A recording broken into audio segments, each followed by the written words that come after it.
For he guards the course of the just and protects the way of his faithful ones. Then you will understand what is right and just and fair, every good path. For wisdom will enter your heart, and knowledge will be pleasant to your soul. Discretion will protect you, and understanding will guard you. Wisdom will save you from the ways of wicked men, from men whose words are perverse, who have left the straight paths to walk in dark ways, who delight in doing wrong and rejoice in the perverseness of evil, whose paths are crooked and who are devious in their ways. Wisdom will save you also from the adulterous woman, from the wayward woman with her seductive words, who has left the partner of her youth and ignored the covenant she made before God. Surely her house leads down to death, and her paths to the spirits of the dead. None who go to her return or attain the paths of life. Thus you will walk in the ways of the good and keep to the paths of the righteous. For the upright will live in the land, and the blameless will remain in it. But the wicked will be cut off from the land, and the unfaithful will be torn from it.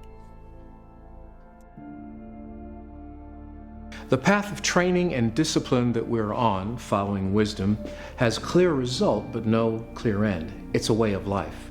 The result is understanding what is right and fair, every good path. This suggests direction. God will lead and guide us by conditioning us to recognize opportunity around us. Not just any opportunity, but those that He would classify as good paths.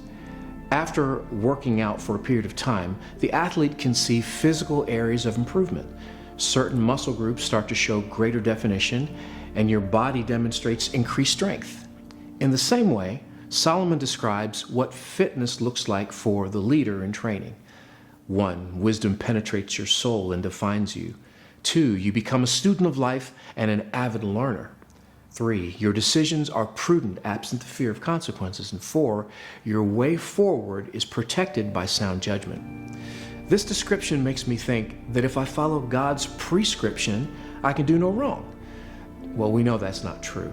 But in contrast, the writer describes what can happen if a life of wisdom is not followed.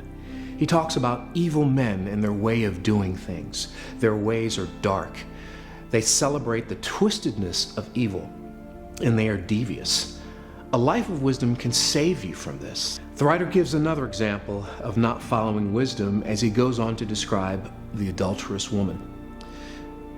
They are covenant breakers whose whole way is a dead end.